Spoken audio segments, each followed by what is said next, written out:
తమిళనాడులో శ్రీరంగనాథుని స్వామి టెంపుల్కి వెళ్ళకుండా మన తెలంగాణలోనే మనకు శ్రీరంగనాథ్ టెంపుల్ ఉంది. ఎక్కడుందో తెలుసా అండి? ఈ శ్రీరంగం పట్టణంలో హోలీ పండుగ నిషేధం మీకు తెలుసా? అలాగే ఆలయం చుట్టూ మనకు చెరువు అనేది ఉంటుంది, మధ్యలో టెంపుల్ ఉంటుందండి. మనకు ఈ టెంపుల్లోనే సినిమా షూటింగ్స్ కూడా నిర్వహిస్తారు. ఎన్టీఆర్ది, జూనియర్ ఎన్టీఆర్ది యమదొంగ సినిమా కూడా ఇక్కడే తీశారండి. హాయ్ ఎవ్రీవన్, అందరు ఎలా ఉన్నారండి? నేనైతే చాలా బాగున్నాను. ఈరోజు మరొక మంచి దేవాలయంతో మీ ముందుకు వచ్చేసానండి. తెలంగాణ రాష్ట్రంలో చాలా పురాతనమైన టెంపుల్లో ఈ టెంపుల్ ఒకటండి. అంత పురాతనమైన కాలం నాటి టెంపుల్ అనమాట. ఆ టెంపుల్ పేరు ఏంటంటే శ్రీరంగపురం, మనకు శ్రీరంగనాథుని టెంపుల్ అనమాట. ఫస్ట్ మనము ఈ టెంపుల్కి ఎలా వెళ్ళాలనే తెలుసుకుందాము.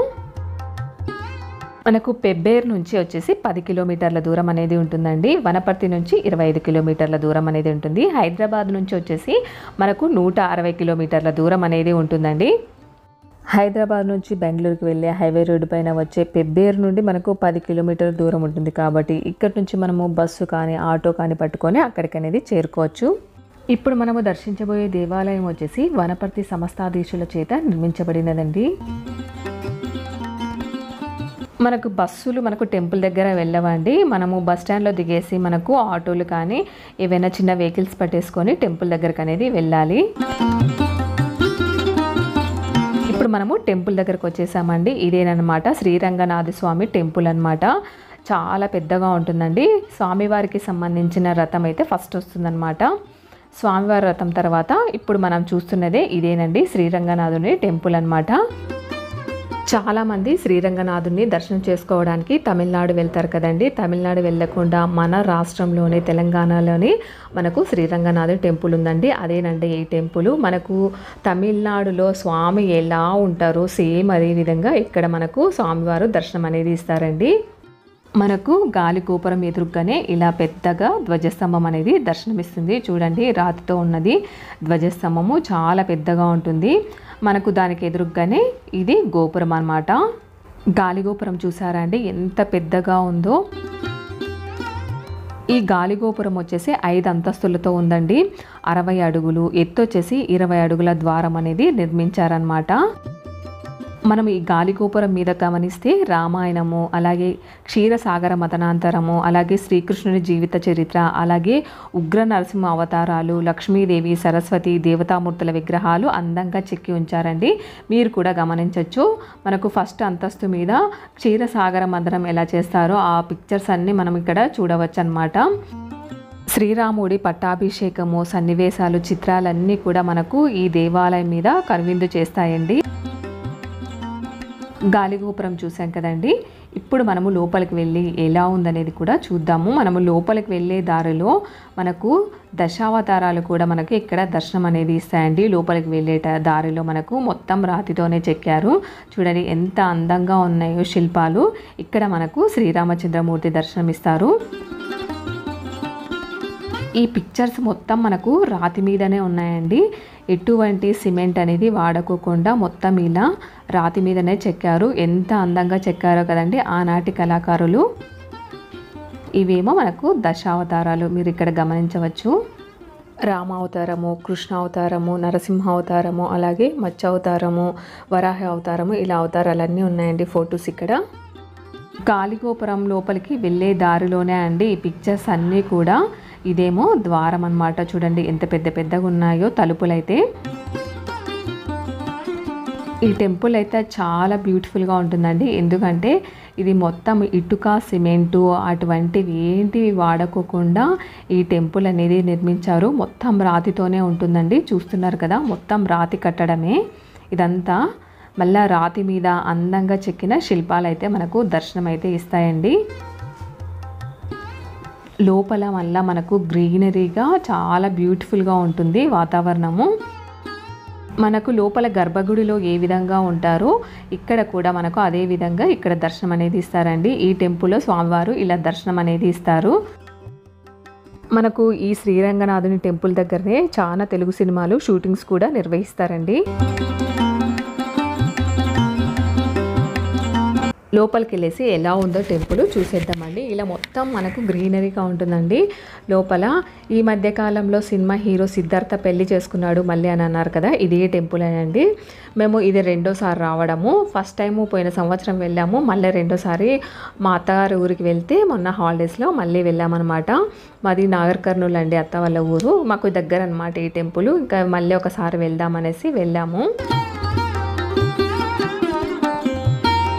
ఈ టెంపుల్ టైమింగ్స్ ఏంటి అని అంటే ఉదయం 6 గంటల నుంచి మధ్యాహ్నం 1 గంట వరకు అండి. అలాగే 4 నుంచి మళ్ళీ 8 వరకు టెంపుల్ అయితే ఓపెన్ చేసి ఉంటుందండి.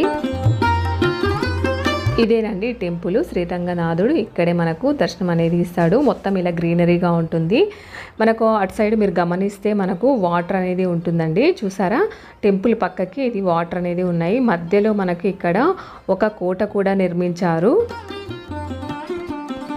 ఆ సరస్సు ఏంటిది, అలాగే ఆ కోట ఏంటిది అని మళ్ళీ తెలుసుకుందాము. టెంపుల్ లోపలికి వెళ్ళేసి స్వామివారిని దర్శనం చేసుకొని స్వామివారు ఇక్కడ ఎలా వెళ్తారనేది తెలుసుకుందామండి. మనకి ఇలా మెట్లు అనేది ఉంటాయండి. ఇంకా లోపలికి వెళ్ళాలి. మనకు ద్వారానికి 2 సైడ్స్ మనకు దీపాలు వెలిగించడానికి ఇలా అరేంజ్ చేశారనమాట.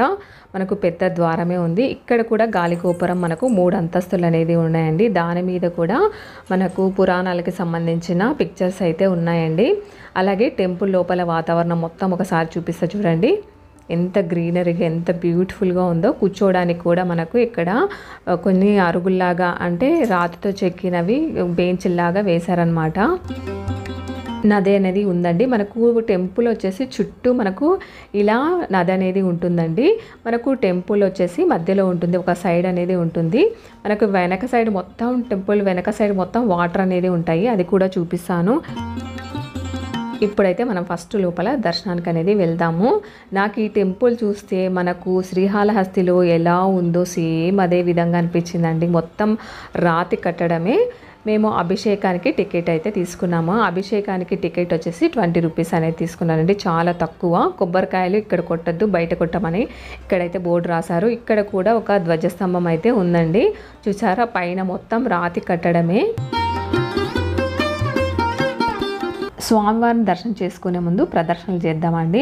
ప్రదర్శనలు చేసేటప్పుడు వెనక సైడ్ వెళ్తే ఇక్కడ చిన్న గోపురంలో మనకు సూర్య రంగనాయకుడు అనే దేవుడు అనేది ఉంటాడండి. అంటే మనకు వెంకటేశ్వర స్వామి, భూదేవి, శ్రీదేవితో సహా మనకి ఇక్కడ దర్శనం అయితే ఇస్తారండి చిన్న విగ్రహ రూపంలో. ఇక్కడ బోర్డు కూడా రాశారు చూడండి, సూర్య రంగనాయకుడు అని ఇలా బోర్డు అయితే రాశారనమాట. ఇక్కడ దండం పెట్టుకొని ముందరకు అనేది వెళ్దాము. అంటే ఇప్పుడు మనము టెంపుల్ బ్యాక్ సైడ్ ఉన్నామన్నమాట. చూడండి, మళ్ళీ ముందరకు అనేది వెళ్తున్నాము. మనకి అన్ని రాతి స్తంభాలు అయితే చాలా ఉంటాయండి. ఇక్కడ రాతి స్తంభాలు. మనకు శ్రీరంగనాథుని స్వామి పక్కకు అమ్మవారు ఉంటుందండి. మనము వెనక నుంచి వచ్చాం కాబట్టి మనకు అమ్మవారు ఇక్కడ కనపడింది. ఇక్కడ లక్ష్మీదేవి మనకు దర్శనం అయితే ఇస్తుందండి. అమ్మవారిని దర్శనం చేసుకున్న తర్వాత శ్రీరంగనాథుని స్వామిని దర్శనం చేసుకుందాం పదండి. చూడండి, ఈ రాయి గమనించారా మీరు? ఈ రాయి మీద స్వామివారికి గంధం అనేది నూరి స్వామివారికి పెడతారంట. అందుకే ఇంత హైట్లో ఉందా రాయి. శ్రీదేవి, భూదేవితో సహా మనకి ఇక్కడ స్వామివారు దర్శనమిస్తారు. మీకు కనపడుతున్నారు కదండి స్వామివారు. శ్రీరంగనాథ స్వామి పవలించినట్టు మనకు దర్శనమిస్తున్నారు. స్వామివారి పాదాల దగ్గర వచ్చేసి మనకు అమ్మవార్లు మనకు పాదాలు నొక్కుతున్నట్టు కనపడతారండి. శ్రీదేవి, భూదేవి ఇద్దరు మనకు పాదాల దగ్గర దర్శనం అనేది ఇస్తారండి. స్వామివారు ఇక్కడ మనకు పవలించినట్టు మనకు దర్శనం అనేది ఇస్తారు. శ్రీరంగనాథ టెంపుల్లో ఎలా ఉంటారో సేమ్ అదే విధంగా ఇక్కడ మనకు దర్శనం అనేది ఇస్తారండి. ఆ శ్రీరంగనాథుని దివ్యమంగళ స్వరూపం మీరు కూడా దర్శించండి. వైష్ణవ సాంప్రదాయంలో ప్రముఖమైన ఆల్వారులకు ఇప్పుడు నైవేద్యం అనేది సమర్పించడం జరుగుతుందండి. వీరికి కూడా ప్రత్యేక మందిరం అనేది ఇక్కడ ఏర్పాటు చేశారండి. ఇప్పుడు మనం చూస్తున్నది వీరి మందిరమే. లోపలనే మనకి ఇక్కడ సీతారాములు, లక్ష్మణులు, అలాగే హనుమంతులు పరివారంగా మనకు దర్శనం అనేది ఇస్తారండి. అలాగే పక్కకే మనకు ఆంజనేయ స్వామి విగ్రహం కూడా మనకు దర్శనం అనేది ఇస్తుందండి. చిన్న చిన్న గోపురాలు అనేవి పెట్టేసేసి ఇలా స్వామివార్లను ప్రతిష్ఠించారనమాట. టెంపుల్ లోపల వాతావరణం చూడండి ఎంత బ్యూటిఫుల్గా రాతితోనే నిర్మించిందనమాట. రాతి మీదనే అందంగా చెక్కిన శిల్పాలు అయితే మనకు దర్శనమిస్తాయండి. ఎక్కడ సిమెంటు, ఇటుక వాడకుండా ఈ దేవాలయాన్ని నిర్మించారంట. చాలా పురాతనమైన టెంపుల్ అండి ఈ టెంపుల్. మనం ఇప్పుడు చూస్తున్నది శ్రీరంగనాథుని టెంపుల్. పక్కకే మనకు ఇక్కడ లక్ష్మీదేవి అమ్మవారి టెంపుల్ అయితే మనకు దర్శనమిస్తుందండి. ఇదంతా కూడా మనకు టెంపుల్ లోపల వాతావరణమే. చూడండి రాతి మీద ఎంత అందంగా మనకు సింహాల బొమ్మలు కానీ, ఫ్లవర్ డిజైన్ కానీ, మామిడి పిందెలు డిజైన్స్ కానీ ఎంత అందంగా చెక్కారో రాతి మీద. మనకు ఈ దేవాలయము 1650 సంవత్సరం కాలం నాటి దేవాలయం అండి. అంత పురాతనమైన దేవాలయం అన్నమాట. ఈ దేవాలయంలో స్వామివారు ఇక్కడ ఎలా వెలిసారనేది ఇప్పుడు మనం తెలుసుకుందాం. రాజా బహిరి రావుగోపాలరావు అని ఒక పరమ భక్తుడు ఉండేవాడండి. ఆయనకు విష్ణువు అంటే చాలా భక్తి కలిగి ఉండేవాడు. శ్రీరంగపట్టణాన్ని దర్శనం అనేది చేసుకొని ఇంటికి వచ్చాడండి. ఇంటికి వచ్చిన తర్వాత ఆ రోజు రాత్రి నిద్రపోతుంటే స్వామివారు అతని కలలో కనిపించి ఇలా చెప్పారంట అండి. తాను కానాయపల్లి అనే గ్రామంలో వాల్మీకంలో ఉన్నానని తీసుకొచ్చి ప్రతిష్ఠించి ఆలయాన్ని నిర్మించి పూజలు చేయమని చెప్పాడంట అండి కలలో. కలలో చెప్పిన దాన్ని బట్టి వాల్మీకిలో శయనమూర్తిగా శ్రీరంగనాథ స్వామి విగ్రహం అనేది లభించిందండి. ఆ విగ్రహాన్ని కొరువిపాడు అనే గ్రామానికి తీసుకొచ్చి ఆలయాన్ని నిర్మించి ప్రతిష్ఠించారు. స్వామివారిని ప్రతిష్ఠించిన తర్వాత అప్పటి నుంచి ఈ ఊరి పేరు కొరువిపాడు పోయేసి శ్రీరంగపురం అనే పేరు అనేది వచ్చిందండి ఈ ఊరికి. మనకు శ్రీరంగనాథుని టెంపుల్ పక్కకే మళ్ళా లక్ష్మీ తాయారు అనే అమ్మవారి దేవాలయాన్ని కూడా నిర్మించారండి. మీకు ఆల్రెడీ చూపించాను అమ్మవారి టెంపుల్ కూడా. ఇదేనండి లక్ష్మీ తాయారు అమ్మవారి టెంపుల్. మనకు ఈ దేవాలయం ఉత్తర ద్వార దర్శనం కూడా ఉంటుందండి. వైకుంఠ ఏకాదశి రోజు ఆ వాకిలి కూడా తెరుస్తారు. ఇదేనమాట. నేను ఇప్పుడు బయట నుంచి చూపిస్తున్నాను, లోపల నుంచి కాదు. ఈ దేవాలయంలో ఉత్సవాలు ఏమేమి ప్రత్యేకంగా నిర్వహిస్తారంటే తిరుమల తిరుపతి దేవస్థానానికి సంబంధించిన శ్రీవారి బ్రహ్మోత్సవాలు వాహనాలు ఏ విధంగా చేస్తారో సేమ్ అదే విధంగా ఇక్కడ కూడా బ్రహ్మోత్సవాలు అనేది నిర్వహిస్తారంటే శేషవాహనం, హనుమంత వాహనం, గరుడ వాహనం, గజవాహనం, అశ్వవాహనం, వీటితో పాటు ప్రత్యేకంగా స్వామివారికి తేరు కూడా ఉందండి. అది ఎంత పెద్దగా ఉంది తెలుసా? దాదాపుగా 40 అడుగుల ఎత్తులో 4 రాతి చక్రాలతో అలాగే పూర్తి టేక్ కట్టెతో స్వామి రథాన్ని అనేది తయారు చేశారండి. స్వామివారి కళ్యాణం జరిగిన 3 రోజులు పబ్బా నక్షత్రంలో రథోత్సవం అంగరంగ వైభవంగా జరుగుతుందండి. ఇది ఎప్పుడు జరుగుతుందంటే శ్రావణ మాసంలో అనేది జరుగుతుందన్నమాట. కళ్యాణం జరిగిన తర్వాత స్వామివారిని ఈ రథంపై ఊరేగింపు అనేది నిర్వహిస్తారు.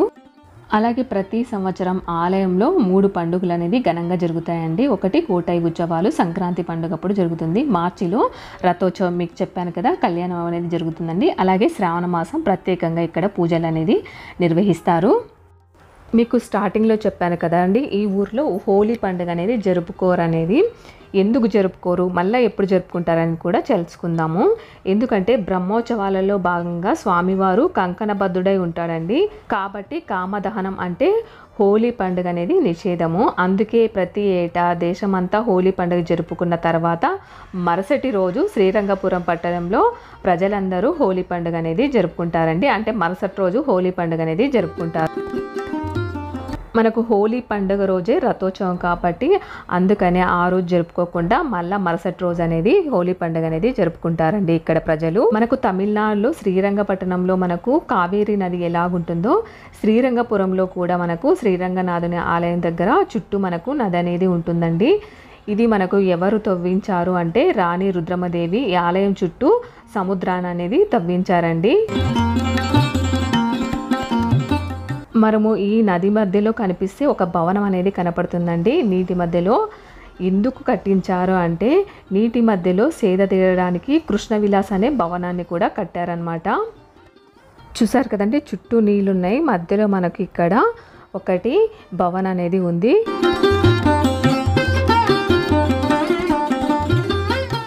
స్వామివారిని దర్శనం చేసుకున్న తర్వాత మనము ఇక్కడ చూడవలసిన ఇంకొక ప్లేస్ కూడా ఉంది. టెంపుల్ బ్యాక్ సైడ్కి వెళ్దాం పదండి. బ్యాక్ సైడ్కి ఎందుకు అనుకుంటున్నారా? వెనక సైడ్ వచ్చేసి లోపలికి కిందికి వచ్చేసి 3 అంతస్తులు ఉందండి. అంటే భూగర్భంలో లోపలికి 3 అంతస్తులు అనేది ఉంది. అక్కడ మనకు దేవతామూర్తులకు సంబంధించిన కొన్ని ఫొటోస్ అయితే ఉంటాయండి. ఆ ఫొటోస్ బంగారు తాపడంతో అలాగే నవరత్నాలతో స్వామి ఫొటోస్ అయితే కొన్ని తయారు చేశారండి. ఆ ఫొటోస్ అన్నీ కూడా చూద్దాము కిందికి వెళ్ళి. టెంపుల్ బ్యాక్ సైడ్ కిటికీ ఉందండి. ఆ కిటికీలో నుంచి చూస్తే మనకు టెంపుల్ బ్యాక్ సైడ్ మనకు ఇక్కడ నది అనేది కనపడుతుంది. మనము ఇప్పుడు కిందికి వెళ్ళేసి ఫొటోస్ ఉన్నాయని చెప్పాను కదా, బంగారు తాపడంతో చేసిన ఫొటోస్ ఉన్నాయన్నారు కదా, అవన్నీ చూద్దాం పదండి. ఇదైతే ఫస్ట్ ఫ్లోరు. ఇలా 3 ఫ్లోర్లు కిందికే దిగాలండి. మనకు ఈ చిత్రపటాలను చూపించడానికి అయ్యగారు కూడా వచ్చారండి. అక్కడ స్వామివారు ఎవరెవరు ఉన్నారు, ఏమేమి అవతారంలో ఉన్నారనేది వర్ణిస్తున్నారు. మనం కూడా వారి మాటల్లోనే విందాం. ఈ ఫోటో చూసారండి, ఈ ఫ్రేమ్ వచ్చేసి మనకు తెల్ల చందనంతో తయారు చేశారంట. అలాగే మనకు ఇక్కడ శ్రీకృష్ణ భగవానుడు చిన్నప్పుడు ఫోటో అనమాట, 2 తల్లులతో ఫోటో అనేది ఉందండి. ఇది చాలా రేర్ ఫోటో, మొత్తం గోల్డ్, పగడాలు, ముత్యాలు ఇలా స్టోన్తో తయారు చేశారు. ఈ ఫోటో ఫ్రేము మనకు 70 లక్షల వరకు పడుతుందంట అయ్యగారు చెప్తున్నారు. ఇక్కడ పెద్ద ఫోటో ఉంది కదండి, ఇక్కడ చిన్న ఫోటో అనమాట, శ్రీకృష్ణుడు అలాగే దేవకి యశోద ఫోటోలు అనమాట. అలాగే చీర బార్డర్ గోల్డ్ కలర్ ఉంది కదా, గోల్డ్ కలర్ మీద వడ్డానము, కమ్మలు, గాజులు ఇవన్నీ ఉన్నాయి కదా, అవన్నీ ముత్యాలు, పగడాలు అవన్నీ చేసేసి ఇలా తయారు చేశారనమాట. అలాగే ఫస్ట్ మనము రాగానే మనకు పెద్ద వినాయకుడి ఫోటో అనేది ఉంటుందండి, అది కూడా చూపిస్తా చూడండి. ఇది వినాయకుడు అనమాట, ఇది గోల్డ్ పెయింట్ అనమాట. మనకు ఈ వినాయకుడు వచ్చేసి ఎంట్రన్స్లోనే కనపడతారండి, చాలా పెద్దగా ఉంటుందన్నమాట ఈ ఫోటో. మనకి ఈ ఫోటో కూడా చాలా రేర్ అండి. ఇక్కడ రాముడు, లక్ష్మణుడు, భరతుడు, శత్రుఘ్నుడు వాళ్ళ భార్యలతో ఉన్న ఫోటో అనమాట. ఇక్కడ మనకు శ్రీకృష్ణ భగవానుడు చిన్నప్పుడు ఫోటో అండి. ద్వారకా కృష్ణుడు అని అంటారు, కన్నయ్య అంటారు, ఇంకా చాలా పేర్లతో పిలుస్తారని అయ్యగారు చెప్తున్నారు. ఇది కూడా గోల్డ్తో తయారు చేసింది. ఇక్కడ ప్రతి ఒక్క ఫోటో కూడా తెల్ల చందనంతో తయారు చేసిందేనండి. అలాగే వాళ్ళ కిరీటాలు కానీ, హారాలు కానీ ప్రతి ఒక్కటి కూడా ముత్యాలు, పగడాలు ఇలా వజ్రాలతో తయారు చేసినవన్నమాట. కృష్ణుడు చాలా ఫోటో ఉన్నాయండి. ఇక్కడ రాధాకృష్ణుడు అనమాట, సైడ్ గోపికలు అనేది ఉన్నారు. కృష్ణుడు అయితే చిన్నప్పటి ఫొటోస్ చాలా డిఫరెంట్గా ఉన్నాయండి ఇక్కడ మొత్తము. అలాగే మనకు దీని పక్కకే యశోద కృష్ణ ఫోటో కూడా ఉంది, అది కూడా చూపిస్తా చూడండి. ఇక్కడ మనకు యశోదామాత అక్కడ చిన్నగా ఉన్నప్పుడు కృష్ణుడు ఎలా ఉన్నారు ఆ ఫోటో అనమాట ఇక్కడ ఉండేది. ఇక్కడ మనకు గోపికలతో పాటు కన్నయ్య మనకు దర్శనం అనేది ఇస్తారు. ఇక్కడ మీరు చూస్తున్నదేమో బాలనరసింహస్వామి అండి. ఈ ఫోటో కూడా మనం చాలా రేర్గా చూస్తుంటాం కదా, ఇది కూడా చూడండి మొత్తం స్టోన్స్తో ఎలా డిజైన్ అనేది చేశారో, మళ్ళీ గోల్డ్ పెయింటింగ్ అనేది వేశారు, చాలా బాగుంది కదా. ఇక్కడ యశోదామాత, ఇది కింద పగడాలు, పచ్చళ్ళు, కెంపులు, డైమండ్ అనమాట. ఇది ఈ డైమండ్ అందరూ అప్పట్లో 4,000 ఉంటుంది, 10-12 లక్షలు అవుతుంది. ఇప్పుడు అమ్మల లెక్క 60 లక్షల పైన పడుతుంది. ఈ ఫ్రేమ్ ఎక్కడ చేయండి 10,000 రూపాయలు అవుతుంది.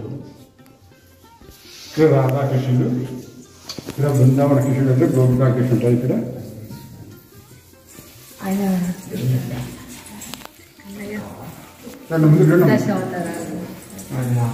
ఆమె వచ్చి మధుర మీనాక్షి దేవి. ఈ పైన స్వామి రంగనాథుడే మహావిష్ణువు. ఒక శేషుపాన్ని పండుకున్నట్టే విష్ణుతో లెక్క అనమాట. 10 అవతారంలో శేషుపాన్ని ఎవరికి లేదు. ఆయన మొట్టమొదటి అవతారమే విష్ణువే రంగనాథుడు. ఫస్ట్ మత్స్య అవతారము, కూర్మ అవతారము, వరాహ అవతారము, నరసింహ అవతారము, వామన అవతారము, బలరామ అవతారము, పరశురామ అవతారము, రామ అవతారము, కృష్ణ అవతారం, కలికి అవతారం. ఈ కలియుగంలో కలికి అవతారం వచ్చింది, అరటికి వచ్చేసింది అనమాట. అప్పుడు 60-70 ఏళ్ళ కిందట కూడి నీళ్ళు లేకుండా గంజి దొరికేది కాలంలో. ఆ రకం కొంతమంది నాశనమితో వచ్చాయన్నమాట. ఇప్పుడు అట్లా కాదు. కరోనా వల్ల కొంతమంది, భూకంపాల వల్ల కొంతమంది, వరదలో కొంతమంది, ఏదో కొట్లాటం వల్ల కొంతమంది ఆ రకం నాశనమైతే వస్తుందంటే కలికి అవుతామంటారు. దాని పేరు వచ్చి వీరభోగ వస్తాడు అంటారు. వసంతరాయుడు బ్రహ్మంగారి చేతిలో వస్తాడు ఆయన. వచ్చి కామధేనువు. ఈమె నమస్కారం చేయాలన్నా కూడా ఫస్ట్ తోకపై నమస్కారం చేయాలి, 2 వెనక పాదాలు, 3 ముందు పాదాలు, తల లాస్ట్ నమస్కారం చేయాలి. ఇక్కడ అమ్మవారికి నాభి ఉంటుంది. నాభి అంటే ఏమో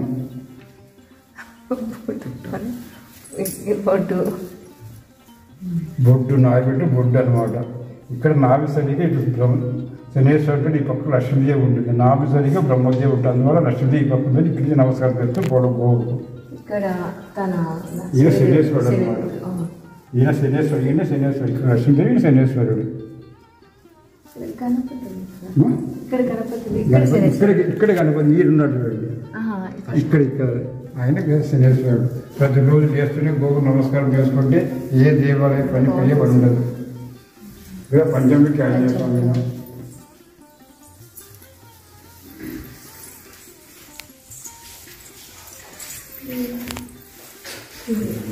కింద కామధేనువు వశిష్ఠ మహర్షి. ఇది మందర పర్వతంలో క్షీరసాగర మదనం చేసేటప్పుడు అమృత మండలం కోసం దేవతలకి రాక్షసులకి యుద్ధం పడుతుంది. అప్పుడు అమృత మండలం పైన మోహిని అవతారం ఎత్తాడు విష్ణువు. అప్పటికి అమృతం ఇస్తాడు, వారికి విషయం ఇస్తారు. మోహిని అవతారం 2 మాట ఎత్తినాడు స్వామి. ఇప్పుడు అమృత పాఠం కోసం మోహిని భస్మాసలు ఒకటి అప్పుడు అయ్యప్ప పుట్టేది అనమాట. వీళ్ళకి స్వామి యొక్క భక్తులు ఆలవాళ్ళు ఉంటారు. తమిళనాడులో 12 మంది భక్తులు ఉన్నారు. స్వామి యొక్క ఆలవాళ్ళను నమ్మాలవాళ్ళు అంటున్నారు. 12 మంది ఉంటారు.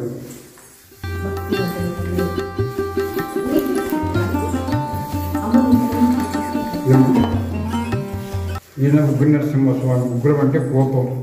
మనం కూడా సంతోషంలో వరకుంటాము, కోపంలో వరకుంటాము. అప్పుడు హీరుడికి చంపేటప్పుడు అది శరీరంతో మారిపోయిన స్వామి వారి అందువల్ల ఉగ్ర నరసింహస్వామి ఉంటాడు. అహోబిలంలో సేమ్ ఇలాగే ఉంటాడు. పైన అహోబిలంలో ఇవి దశావతారాలు. దాంట్లో రంగనాథుడు, శ్రీదేవి, భూదేవి. ఈమె గజలక్ష్మి. ఈ గజలక్ష్మిలో పూజ గది పెట్టడం నడుస్తుంది. బయట హాల్లో పెట్టుకుంటాం కదా, హాల్లో పెట్టుకుని అమ్మ తూర్పు చూడాలి. మన ఎవరు ఎక్కడో సంబంధం లేదు. అమ్మకు తూర్పు చూడాలి. ఇప్పుడు అమ్మ తూర్పు ఇస్తుంది. ఇంట్లో కూడా ఇంట్లో 2 రకాలు ఉంటాయి అన్నమాట. 2 ఏనుగులు నుండి అమ్మవారు ఉంటే గజలక్ష్మి కాదు. కమ్మల పైన పద్మం వేసి కూర్చొని 2 ఏనుగులు గజలక్ష్మి. పీఠం అందుపైన గజలక్ష్మి. పీఠం లేకుండా మాకుంటే మామూలు లక్ష్మితో సమానమే. ఈయన శాంత లక్ష్మీ నరసింహస్వామి. అప్పుడు కోపం ఉన్నాడు, శాంతంగా ఉన్నాడు. కింద అహంలో ఇట్లుంటాడు, పైన అహంలో ఇస్తుంటాడు. హైదరాబాద్ ఇట్లే ఉన్నాడు, అదేనుకుంటాడు. ఇక్కడ రంగనాథుడు, శ్రీదేవి, భూదేవి, గరుత్మంతుడు, ఇక్కడ వనమామూర్తి, రామానుజుల వారు. ఈ కృష్ణాలో స్వామి యొక్క విశ్వరూపం. మీరు భగవద్గీత స్టోరీ వింటారు. మీరు అర్జునుడికి ఉపదేశం ఇస్తారు. అర్జున్ అనమాట ఇది.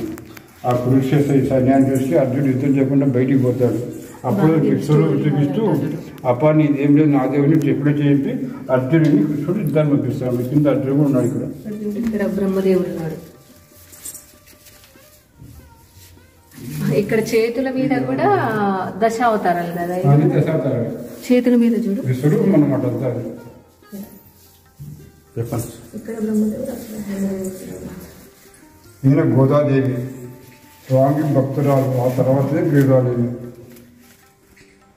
అప్పట్లో అమ్మాయిలు వచ్చి 20,000 దగ్గర 1 కోటి రూపాయలు దగ్గర పడుతుంది. ఇప్పుడు ఈ గోడికి 10 గ్రాముల గోడిగా 10 రూపాయలు. అప్పట్లో 2 రూపాయలు. ఇప్పుడు 74 వెళ్ళిపోయింది.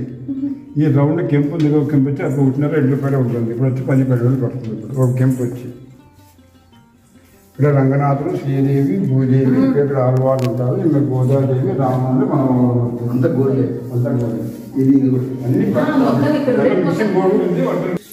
ఇలా తాండవ కృష్ణుడు గోడు కాళీ మొత్తం అంటారు.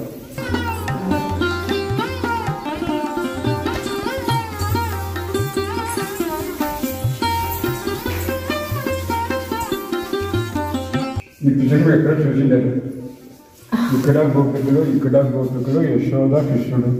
వీళ్ళ ఇంట్లో పాలు వెన్న పెరుగు దోచుకొని పరిగెత్తిపోయినప్పటికీ కృష్ణుడు వెంబడిస్తారు గోపికలు. అప్పుడు తల్లిచాటుకు వస్తాడు కృష్ణుడు. అప్పుడు వీళ్ళంతా కలిపి తల్లి రిపోర్ట్ చేశారు అన్నమాట. అమ్మ నీ కొడుకు మా ఇంట్లో ఉండనవ్వలేదు అని.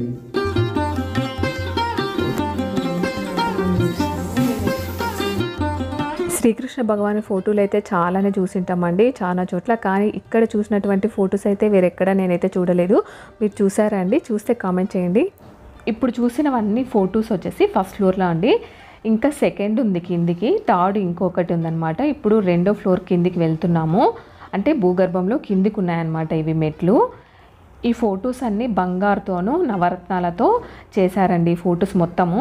ఇప్పుడు మనము సెకండ్ ఫ్లోర్కి వచ్చేసామండి. మాతో పాటు కొంతమంది వచ్చారనమాట, వాళ్ళు కూడా మాతో పాటే ఉన్నారు. రావణ సంహారం జరిగిన తర్వాత సీతాదేవిని తీసుకురావడానికి లంకకు వెళ్ళేటప్పుడు రాముడు సముద్రం దాటేటప్పుడు హనుమంతుడు లంకకు రాముని తీసుకెళ్ళాడంట. అలా హనుమంత వాహనం అనమాట. రాముడు హనుమంతుడి మీద ఉన్నాడండి. ఆ ఫోటో అనమాట. ఈ ఫోటో అయితే నేను ఎక్కడ చూడలేదండి. మీరు చూస్తే మాత్రం ఖచ్చితంగా కామెంట్ చేయడం మాత్రం మర్చిపోకండి ఎక్కడ చూసారనేది. ఆ మేఘాన్ని వర్ణించి నీలం మేఘశ్యామన. ఇది శ్రీరామ పట్టాభిషేకము. ఇక్కడ దశావతారాలు ఉంటారు. ఇక్కడ ఆంజనేయుడు, గరుత్మంతుడు, శంకుచక్రాలు, పాదాలు.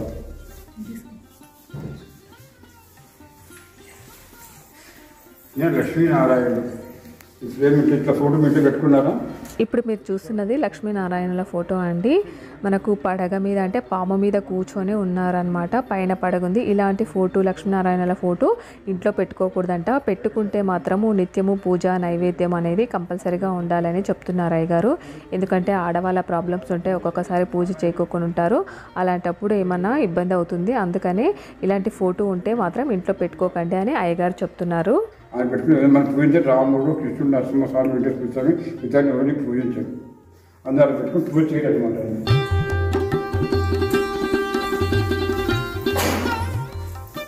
ఇది అష్టలక్ష్మి అవతారం. నీళ్ళు కూడా ముత్తైదులు కూడా పొద్దున్న 6 నుంచి సాయంకాలం 4 వరకు ఈ ఫేస్ 8 రకాలు మారుతుంది అన్నమాట. అంటే మన ఫేస్ మనకు తెలియదు. భర్తతో ఎట్లుండాలా, పిల్లలతో ఎట్లుండాలా, దానం చేస్తే ఎట్లుండాలా, తిరిగి తీసుకుని ఎట్లుండాలా, పౌరుషంగా ఉద్దేశంతో మీరు కూడా నాలాగే. ఇక్కడేమో మనకు అష్టలక్ష్ములు అండి. అంటే మనకు అమ్మవారు ఒక్కొక్కసారి ఒక్కొక్క రూపంలో ఉంటారు కదా. అలాగే శ్రీదేవి, భూదేవి, లక్ష్మీనారాయణ అనమాట. అంటే మనకు శాంతంగా ఉన్నప్పుడు ఒకలాగా, కోపంగా ఉన్నప్పుడు ఒకలాగా, భర్త దగ్గర ఉన్నప్పుడు ఒకలాగా ఎలా ఉంటామో అలా అమ్మవారి రూపాలని చెప్తున్నారు అయ్యగారు. ఇక్కడ మనకు శ్రీనివాస అవతారంలో వెంకటేశ్వర స్వామి దర్శనమిస్తారండి. ఫస్ట్ మనకు శ్రీనివాస అవతారం తర్వాతనే మనకు వెంకటేశ్వర స్వామి అవతారం అనేది ఉంటుంది కదా. శ్రీనివాస అవతారంలోనే పద్మావతి అమ్మవారిని పెళ్లి చేసుకుంటారు కదండి. మళ్ళీ లక్ష్మీదేవి వచ్చేసి పద్మావతి అమ్మవారిని పెళ్లి చేసుకున్నారని ఇద్దరు గొడవ పడినప్పుడే మనకు వెంకటేశ్వర స్వామి అవతారం అనేది మనకు ఉంది. అలా ఇక్కడ మనకు శ్రీనివాస స్వామి ఫోటో అనమాట. అందుకే అయ్యగారు చెప్తున్నారు ఇక్కడ ఎవరో చెప్పండి అయ్య కనుక్కోమని చెప్పారు. ఇక మేము ఎవరు గెస్ట్ చేయలేకపోయాము. స్వామి చెప్పారు, అక్కడ పూజారి చెప్పారు అనమాట ఇక్కడ శ్రీనివాస అవతారం అనేసి. అంటే చెప్తా వకులాదేవి లక్ష్మీదేవి అల్లి కిందకి వచ్చినప్పుడు వెతుకుతూ వకులాదేవి ఇంటికి పోతాడు ఆయన. వకులాదేవి బాబు నీ పేరు నాకు ఊరు లేని పేరు అంటే అప్పుడు వకులాదేవి శ్రీనివాసుడు పేరు పెడుతుంది. ఆ ఇద్దరు బాధ తట్టుకోలేక శిల అయిపోతారు అనమాట. వెంకట అంటే బాధ, ఆ బాధ తట్టుకోలేక శిల అయినప్పుడు అసలు వెంకటేశ్వర పేరు వచ్చింది. దాన్నే వెంకటేశ్వరుడు అంటున్నాం. ఫస్ట్ శ్రీనివాస వెంకటేశ్వరుడు పద్మావతి అమ్మవారిని పెళ్లి చేసుకున్నప్పుడు వాళ్ళు ఏదో ఆ సంతోషంగా ఉన్నప్పుడు ఏం అడ్డం వస్తుంది, అడ్డం దొరుకుతుంది అనమాట. అప్పుడు వాళ్ళ బాధకు శిల అయిపోతాడు. ఇది సీతారాముడు, లక్ష్మణుడు, ఆంజనేయుడు. ఇది రూపం అనమాట. ఈ కలర్లో లేడు స్వామి. మేఘం ఏ కలర్లో ఉంటాయా? ఉండవు. మనిషి ఏ కలర్లో ఉంటే మేఘలు అదే కలర్లోనే ఉంటాయి. అప్పట్లో అమ్మవారి సీరి ఇక్కడి నుంచి వరకు 5-6 వేలు ఉంటుంది. అప్పట్లో ఇక్కడి నుంచి ఇక్కడ వరకు ఇప్పటి 10-12 లక్షలు అవుతాయి. ఇక్కడ సూర్యభవనం మీద వెంకటేశ్వర స్వామి. వీళ్ళు బయట స్వామి రంగనాథుడే మహావిష్ణువు. ఇది శ్రీరామ పట్టాభిషేకం. ఈ శ్రీరామ పట్టాభిషేకం పూజ లేదనమాట. ఇక్కడ కళ్యాణ మండపాల్లో, దేవాలయాల్లో మా ఇంట్లో పెట్టుకునే ఎప్పుడు లాస్ట్ పెట్టేస్తారు. పూజ దగ్గర పెట్టారు అన్నమాట. వీళ్ళు ఇక్కడికి వెళ్ళి అందువల్ల పూజ అంటే 13 అరణ్యవాసంలో పట్టాలు జరిగింది. ఆయన పట్టాలు చేసి సమ్మతాన్ని భార్యని అడిగి పంపించినాడు. అప్పుడు 12 చేయాలి అనమాట. ఇప్పుడు మీరు చూస్తున్న ఫోటో వచ్చేసి శ్రీరాముడు పట్టాభిషేకం ఫోటో అండి. ఇటువంటి ఫోటో ఎక్కడా పెట్టుకోరు ఇంట్లో. దేవాలయాల్లోనూ కళ్యాణ మండపంలో అలా పెట్టుకుంటారు. ఇంట్లో ఉన్నా కూడా వెనక అనేది పెడతారు. ఎందుకంటే 14 సంవత్సరాల వనవాసం తర్వాత మళ్ళా పట్టాభిషేకం అనేది శ్రీరాముడికి జరిగింది కదా. మళ్ళీ అమ్మవారిని అడవికి పంపించారు కదా. అటువంటి ఫోటో అనేది ఉండదు, ఇళ్లలో పెట్టుకోకూడదు అని అయ్యగారు చెప్తున్నారు. ఇక్కడేమో సీతారాములు, భరతుడు, శత్రుఘ్నుడు, ఆంజనేయ స్వామి ఫోటో అనమాట. ఇది మిక్సింగ్ అవుతుంది. కలర్ చేంజ్ అని చెప్తున్నానే. ఇది మిక్సింగ్ వర్డ్. ఇంకా సీతారాముడు, లక్ష్మణుడు, భరతుడు, శత్రుఘ్నుడు, ఆంజనేయుడు.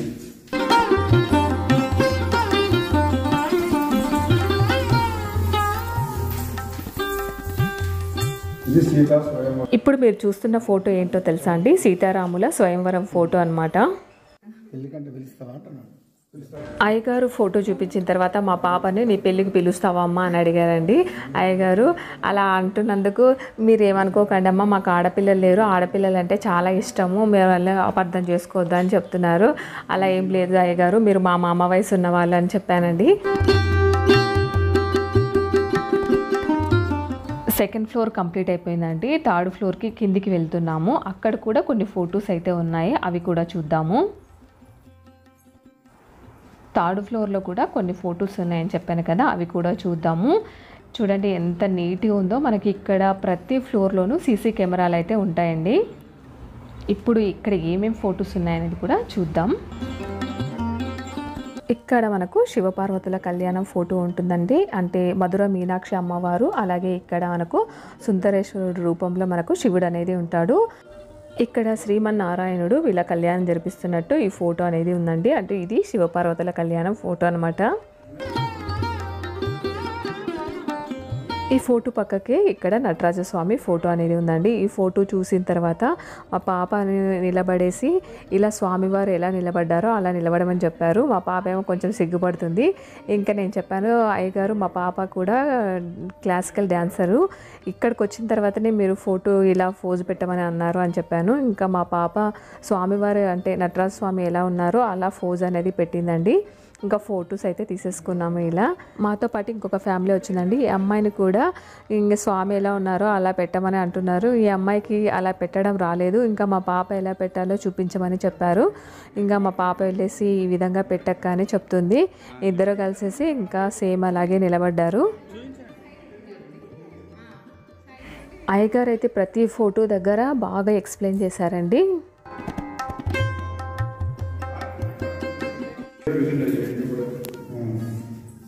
ఇక్కడ పూలగానం చెరిపెట్టి ఉంటుంది, ఇక్కడ పూలగానం చెరిపెట్టి ఉంటుంది. వీళ్ళు దేవతల్లో మొట్టమొదటి ప్రేమికుడు. దక్షిణ దేవుడు శివపార్వతి విడుగుంటాడు దక్షుడు. ఆ కోపంలో శివుడు గుట్టుకొని తపస్సు చేస్తుంటాడు. అప్పుడు వీళ్ళిద్దరు ఇక్కడ చూసేవి మన్మధుడి ఫోటోలండి. మన్మధుడు బ్రహ్మ మనసు నుంచి జన్మించిన తర్వాత ఆ బ్రహ్మదేవుడు తనతో సహా అందరినీ మోహింపజేసే శక్తి మన్మధుడికి అనేది అనుగ్రహించాడు. ఈ మన్మధుడి వాహనం వచ్చేసి ఏనుగు కాదండి, ఏనుగు మీద ఉన్నారని అనుకోవచ్చు. మనిషికి జంతువుకి తేడా లేదని గుర్తింపు పొందడానికి ఇలా ఉన్నారని చెప్తున్నారు. మన్మధుడి వాహనం వచ్చేసి చిలుకండి. ఇక్కడ ఆడవాళ్ళందరూ ఏనుగు రూపంలో నిలబడ్డారు ఎందుకు అని అడిగాము. కాకపోతే అయ్యగారు అలా చెప్పారనమాట. మనిషికి జంతువులకు తేడా ఏమి లేదని చెప్పడానికి ఇలా ఉంది అని చెప్పారు. అలాగే ఇక్కడ మనకు రతీదేవి అనమాట. అమ్మవారి వాహనం వచ్చేసి గుర్రం కాదు చేప అని చెప్తున్నారు. మన్మధుడివి అలాగే రతీదేవి నేను ఫొటోస్ అయితే ఎక్కడ చూడలేదండి, ఇక్కడే చూస్తున్నాను. ఇక్కడ మనకు రతీదేవి మనకు గుర్రం మీద ఉన్నట్టు మనకు దర్శనమిస్తుంది. ఇక్కడ మనకు లలితాదేవి దర్శనమిస్తుందండి చిన్న ఫోటోలో అమ్మవారు. ఇక్కడ మనకు సరస్వతి మాత ఫోటో కూడా ఉందండి. సరస్వతి మాత వీణ పట్టుకుంది కదా, వీణ ఎవరెవరి చేతిలో ఉంటుందని అయ్యగారు అడిగారనమాట. సరస్వతీదేవి చేతిలోనూ అలాగే నారద మహర్షి చేతిలో ఉంటుందని చెప్పామండి. ఇక్కడ మనకు శివపార్వతులు అనమాట నంది మీద కూర్చున్నట్టు ఉన్నారండి. ఇక్కడేమో శివుడు, పార్వతి, వినాయకుడు, సుబ్రహ్మణ్యేశ్వర స్వామి ఫోటో అనేది ఉంది. ఇక్కడ మనకు ఆదిపరాశక్తి అమ్మవారి ఫోటో కూడా ఉందండి. లేదు, ప్రకృతి లేదు, దేవుడు లేదు, దగ్గర ఎవరు లేరన్నమాట. ఫస్ట్ ఈమె గ్రూప్ వైలు బయటకు వస్తుంది, పెరుగుతూ ఆ వయసు వస్తుంది అనమాట. ఆ వయసు వచ్చినప్పుడు మోహం తట్టుకోలేక బ్రహ్మ విష్ణు పరమేశ్వరి ఈమె గుర్తించుకుంటుంది. అప్పుడు బ్రహ్మ ఈశ్వరుని తనతో సమానం పక్కకు పోతారు. అప్పుడు విష్ణు ఆమె సేవ చేసుకుంటూ వచ్చి కుడికాళ్ళు మూడు కన్ను ఉంటుంది మీకు. ఈ కన్ను వేసిన బూడిద అయిపోతుందండి. ఆ బూడిని వాళ్ళు 3 భాగాలుగా చేసుకుంటారు. ఆమె లక్ష్మి, సరస్వతి, పార్వతి. అప్పుడు లక్ష్మికి ఐశ్వర్యం పోతుంది, విద్య సరస్వతి పోతుంది, శక్తి సుఖంతో పార్వతి పోతుంది. అందువల్ల ఏమి ముగ్గురమ్మల తల్లి కూడా పుట్టమ్మ అంటాము, వేదరాజు పెద్దమ్మ అంటారు. ఫస్ట్ పేరేమో ఆదిపరాశక్తి. అమ్మవారి ఫోటో పక్కనే మనకు కాలభైరవుడి ఫోటో అనేది కనపడుతుందండి. పరమశివుడే కాలభైరవుడి ఫోటో అనమాట. అదే చెప్తున్నారు అయ్యగారు. స్వామివారి పక్కకే మనకి ఇక్కడ దత్తాత్రేయుని ఫోటో అనేది ఉంటుందండి. ఇక్కడ మనకు పరమేశ్వరుడు అలాగే పార్వతీదేవి నిలబడినట్టు ఫోటో అనేది ఉందండి. పక్కన వినాయకుడు, ఇంకా దాని పక్కన వచ్చేసి మనకు అమ్మవార్ల ఫోటోలు అయితే ఉన్నాయి. వాటితో పాటు ఇక్కడ మనకు ఎక్కడ చూడనటువంటి ఫోటో అయితే ఇక్కడ ఉందండి. చూడండి, ఇక్కడ మనకు గణపతి అలాగే సుబ్రహ్మణ్యేశ్వర స్వామి ఇద్దరు చిన్నప్పుడు ఫొటోస్ అయితే మనకు ఇక్కడ మనం చూడవచ్చు. అంటే అన్నదమ్ముల ఫోటోలు అనమాట చిన్నప్పటివి. అన్న తమ్ముళ్ళు ఎవరైనా ఉన్నారా అని అడిగారండి అయ్యగారు. కాకపోతే అన్న తమ్ముళ్ళు ఎవరు లేరు, అన్న చెల్లెళ్ళు అలా ఉన్నారనమాట. అందుకని ఇక్కడ ఒక ఫోటో దిగండి అని చెప్పారు. ఇంక అందుకనే మేము కూడా మా బాబు పాప ఫోటో అయితే దిగారండి. ఇంకా మాతో పాటు వేరే ఫ్యామిలీ వచ్చిందని చెప్పాను కదా, వాళ్ళు కూడా అక్క తమ్ముడు అనమాట, వాళ్ళు కూడా ఫోటో అనేది దిగారండి. మనం ఎప్పుడు చూడనటువంటి ఫొటోస్ అయితే చూడొచ్చండి. ఇక్కడ మాత్రము చాలా బాగున్నాయి ఈ ఫొటోస్ అయితే. ఇంకా 3 ఫ్లోర్లు అయితే కంప్లీట్ చేసేసి మళ్ళీ పైకి అనేది వెళ్ళామండి.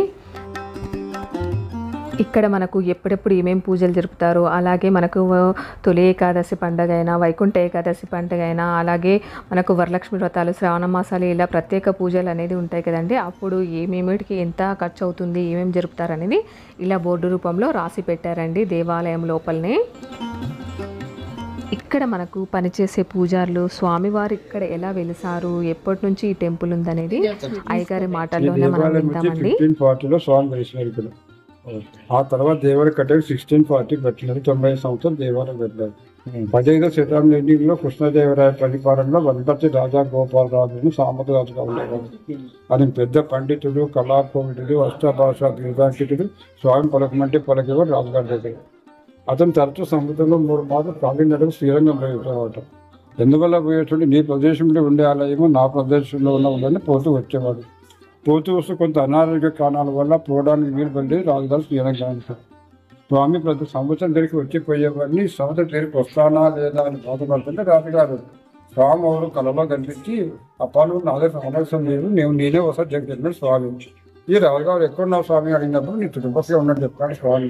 ఈ చుట్టుపక్కల ఎత్తి వచ్చిన స్వామికి కనిపించారు రాజుగారికి.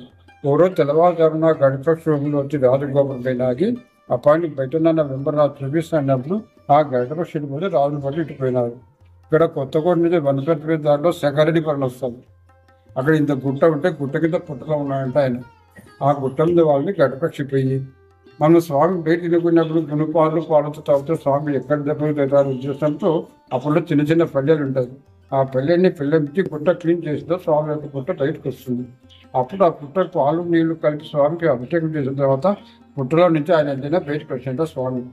స్వామి బయటకు వచ్చిన తర్వాత స్వామిని మళ్ళీ ఎక్కడ పెట్టాలని ఆలోచిస్తుంటే రాజుగారు తిరిగి అదే గడిపెట్టి తిరుగుతూ వచ్చి మళ్ళీ గుట్ట మీద వెళ్ళినమాట. ఎక్కడ పోయినా స్వామి గడిపక్షంలో వచ్చి రాజుగారు దర్శనం ఇచ్చినారు అన్నమాట. అప్పుడు ఇక్కడ వచ్చి ప్రదర్శించిన స్వామిని. అప్పుడు ఈ గుట్ట పేరు తెల్లరాళ్ళ గుట్ట అంటారు. గడిపక్షి వాణిదనే ఉద్దేశంతో తిని గరుడాజు పేరు పిలుస్తున్నారు ఇప్పుడు. అప్పుడు ఈ ఊరి పేరు వచ్చి కురిపాడు. స్వామి వచ్చి వెలిసిన శ్రీరంగాపురం పేరు వచ్చింది. శ్రీరంగంలో స్వామి కావేరి నది మధ్యలో ఉన్నాడు స్వామి. నది పోతూ 2 చీకలు అవుతాడు. సముద్రంలో పోతూ కర్ణాటకలో పోతూ దాని మధ్యలో ఉన్నాడు శ్రీరంగంలో స్వామి. అదే మాదిరిగా స్వామి నీటి మధ్యలో ఉద్దేశంతో చుట్టూ చెరువు రవించి దీనికి శ్రీరంగం పేరు పెట్టినారు. అప్పుడంతా ప్రతి సంవత్సరం పాల్గొన మాసం అంటే మన మార్చిలో వస్తుంది హోలీ పౌర్ణమి. పౌర్ణమి అంటే పుప్పా నక్షత్రం బట్టి పౌర్ణమి ముందు రావచ్చు, వెనక రావచ్చు. ఆ నక్షత్రం రథోత్సవం ఉంటుంది. ఇక్కడ రథోత్సవం దగ్గర బ్రహ్మోత్సవాలు ఉంటాయి. రథం రానక రోజు జాతర అవుతుంది. ఆయన జన్మదినం వచ్చే రేవతి నక్షత్రం అన్నమాట. ఆ రేవతి నక్షత్రం రోజున ప్రతి నెల కళ్యాణం ఉంటుంది, మాస కళ్యాణం అంటారు. ప్రతి పౌర్ణమి స్వామికి అభిషేకం ఉంటుంది. పక్కన అమ్మ లక్ష్మీదేవి ఉంది కదా, ఆమె పేరు చతుర్భుజ మంగ తాయారు లక్ష్మీదేవి. అమ్మ అభిషేకం ప్రతి శుక్రవారం ఉంటుంది. కార్తీక మాసం ప్రత్యేక పూజ ఉంటాయి, ధనుర్మాసం ప్రత్యేక పూజ ఉంటాయి. సంక్రాంతి భోగి రోజున శ్రీరంగనాథ గోదా కళ్యాణం ఉంటుంది. అక్కడ ఉత్తరద్వారం ఉంటుంది. ఉత్తరద్వారం రోజు వైకుంఠ ఏకాదశి రోజున స్వామి తెల్లవారుతం 4 గంటల నిలబడతారు. ద్వారంలో దగ్గర 3000 మంది పైన కలిసిపోతారు. ఆ రోజు మీకు రావడానికి వీలు పడలేదు అనుకోండి, అదే రోజు రాత్రి నుంచి మళ్ళీ 10 రోజులు రాత్రి 7 తర్వాత మళ్ళీ పలకలో ఉత్తరాన్ని తిరుగుతారు అన్నమాట. ఆ 10 రోజులు కూడా ఎప్పుడైనా వచ్చి స్వామి పలకలో దూరి స్వామి దర్శనం చేసుకొని వెళ్ళిపోవాలి పద్ధతి. బస్సులు అంటే వనపర్తి స్వామి ఇక్కడ వరకు ఉన్నాయా డైరెక్ట్ గా? కంచివారి వరకు ఇటు పంచవారి వరకు ఉంటాయి బస్సులు. ఈ ఊరి పేరు ఏం పేరు? ఇది ఈ ఊరు శ్రీరంగం ముందు వచ్చి కంచివారి పని వస్తుంది. ఆటో వరకు వచ్చేది బస్సు? ఆటో వరకు వస్తాయి. అంత ఆటోలు రావాలి? అంత ఆటోలు అవసరం. ఆటో లేదా ఫిబ్రవరి దిగినా బట్టి అసలు డైరెక్ట్ ఆటో పట్టుకుని రావచ్చు. ఫిబ్రవరి దిగినా కూడా రావచ్చా? ఆటో ఫిబ్రవరి దిగిన ఆటోలు ఉంటాయి. అసలు డైరెక్ట్ ఆటోలు ఉంటాయి. గుడికాడికి వస్తాయి. ఫిబ్రవరికి గుడికి ఆటోలు ఉన్నాయి. ఎన్ని కిలోమీటర్లు అందాజుగా? 10 కిలోమీటర్లు, 10-15 కిలోమీటర్లు. ఫిబ్రవరికి దీనికి 10 కిలోమీటర్లు అంతే. వనపర్తి అయితే లాంగ్ పోతే 20 కిలోమీటర్లు, 15-20 కిలోమీటర్లు. ఇప్పుడు హైదరాబాద్ పోవాలంటే ఇట్లా వనపర్తి పోవాలన్నా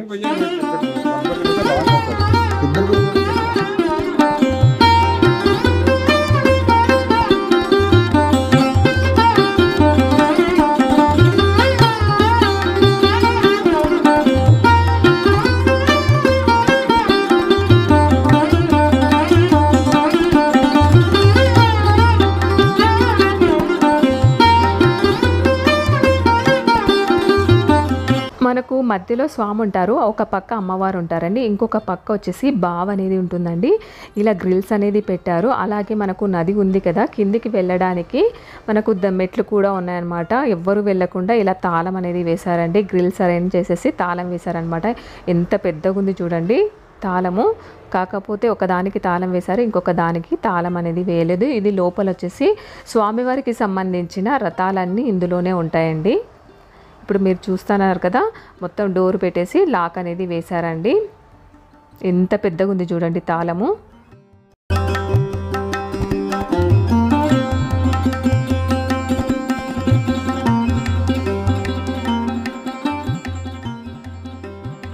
ఇక్కడ మీరు లోపల చూస్తే మనకు రావి చెట్టు కొమ్మ మాత్రమే కింద కనపడుతుందండి, పైన అనేది ఉందన్నమాట.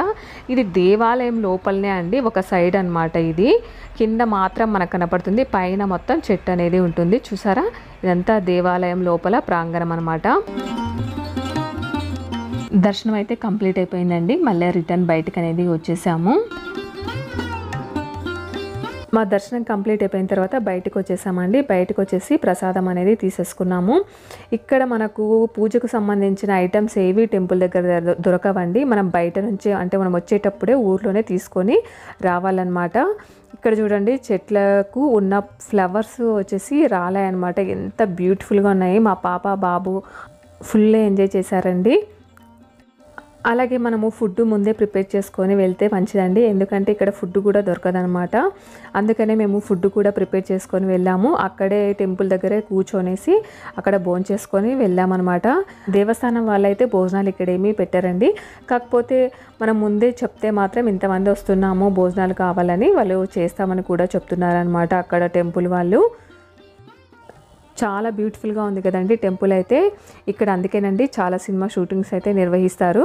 అలాగే ఈ మధ్యకాలంలో సిద్ధార్థ పెళ్లి జరిగిందని కూడా చెప్పాను కదా. మేము వెళ్ళినప్పుడు కొత్త జంట, పెళ్ళైన జంట ఇక్కడ ప్రీ వెడ్డింగ్ కూడా నిర్వహిస్తున్నారండి. మనకు టెంపుల్ బయటకు వచ్చిన తర్వాత మనకు బయటికి వెళ్ళే దారిలోనే ఇక్కడ ఒక మండపం అనేది కనపడుతుందండి. మనకి ఇక్కడే ఉత్తర ద్వారం ఉంటుంది కదండి, ఉత్తర ద్వారం కూడా మనకు ఇలా బయటికి రావడానికి ఉంటుందన్నమాట ఇక్కడి నుంచే. అలాగే ఇక్కడ మనకు స్వామివారికి సంబంధించిన కళ్యాణము, పూజలు కానీ, మామూలుగా పెళ్ళిళ్ళు జరుగుతాయి కదండి, అలాంటివన్నీ కూడా ఇక్కడ జరుగుతాయి అన్నమాట. ఇదంతా మనకు ఒట్టి మండపమే, ఇంకా ఇక్కడ దేవుడు అనేది ఏమి ఉండడండి. చూసారు కదండి శ్రీరంగనాథుడి టెంపుల్ చాలా బ్యూటిఫుల్గా ఉంది కదా. ఖచ్చితంగా దగ్గరగా ఉన్న వాళ్ళు విజిట్ చేయండి. ఈ టెంపుల్కి వెళ్తే మనము చాలా ప్రశాంతంగా, చాలా బాగుంటుందండి. ఎందుకంటే ఇక్కడ వాతావరణం అంతా బాగుంటుందన్నమాట. ఎందుకంటే గ్రీనరీగా ఉండి మళ్ళీ చుట్టూ వాటర్ అనేది ఉంటాయి, చాలా ప్రశాంతంగా ఉంటుంది. మనం ఏ టెంపుల్కి వెళ్ళినా కూడా భక్తుల రద్దీతో మనకు ఇబ్బంది పడతాం, కానీ ఎటువంటి ఇబ్బంది అనేది ఉండదండి. ఇక్కడ అంత ప్రశాంతంగా ఉంటుంది వాతావరణము. మనకు ఇక్కడ వాతావరణం చాలా బ్యూటిఫుల్గా ఉంటుందండి. అలాగే చాలా మహిమగల టెంపుల్, పురాతనమైన టెంపుల్ కూడా. ఐ హోప్ అండి ఈ వీడియో అందరికీ చాలా బాగా యూజ్ అవుతుంది. ఇలాంటి మంచి మంచి వీడియోస్ కోసం మన ఛానల్ని సబ్స్క్రైబ్ చేయండి. పక్కనున్న బెల్ ఐకాన్ని ప్రెస్ చేసి నేను పెట్టే ప్రతి వీడియో మీకు నోటిఫికేషన్ వస్తుంది. అలాగే లైక్ చేసి మీ ఫ్రెండ్స్ అండ్ ఫ్యామిలీ మెంబర్స్కి షేర్ చేయండి. Thank you for watching.